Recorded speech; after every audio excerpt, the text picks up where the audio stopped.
Pelosi instructs impeachment articles, the White House's reaction to that, a Black Lives Matter protester protested Pete Buttigieg, Rudy Giuliani investigates in Ukraine, and SNAP reform begins.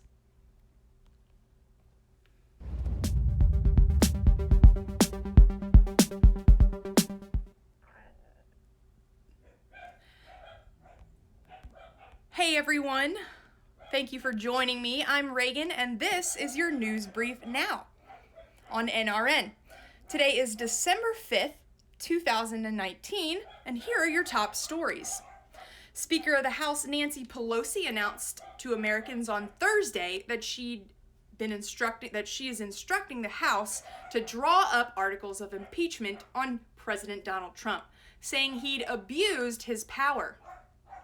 Pelosi said to the nation that the facts in the situation are uncontested and that the president abused his power for his own personal political benefit at the expense of our national security by withholding military aid in exchange for an announcement from Ukrainian president of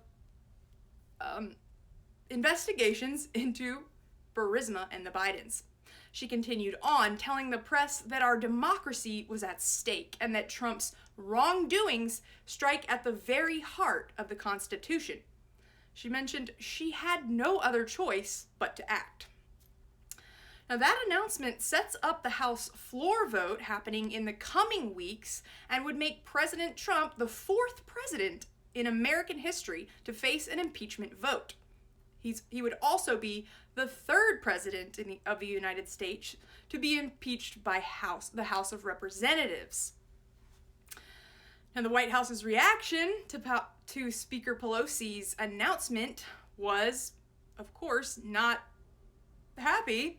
White House Press Secretary Stephanie Grisham did tweet, "Speaker Pelosi and the Democrats should be ashamed.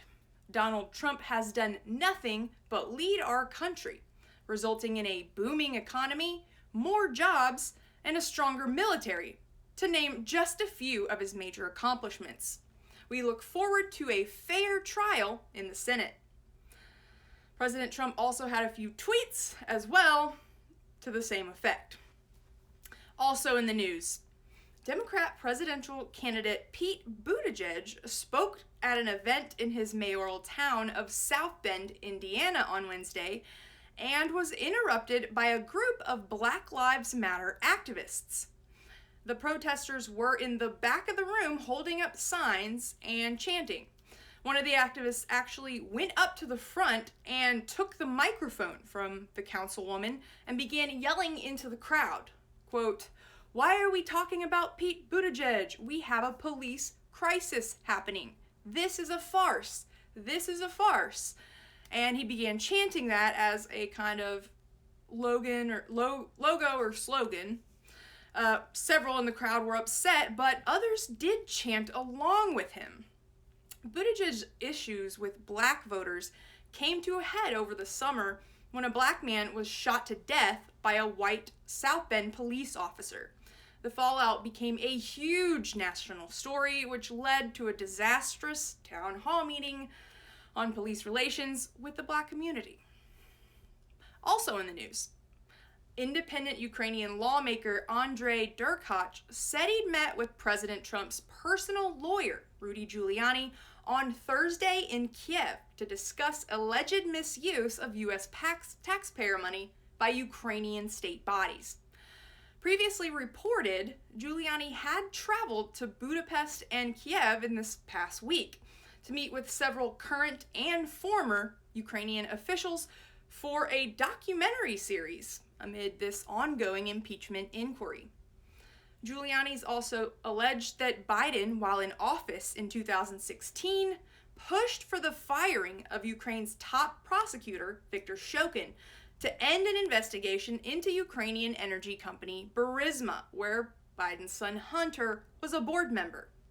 Biden has accused Trump's camp of peddling universally debunked lies.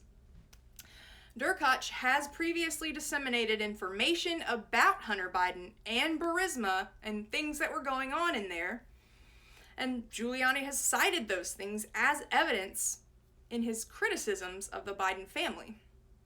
Giuliani also met with former Prosecutor General Yuri Lutsenko, according to pictures posted on Twitter and a Facebook statement by Lutsenko's spokeswoman.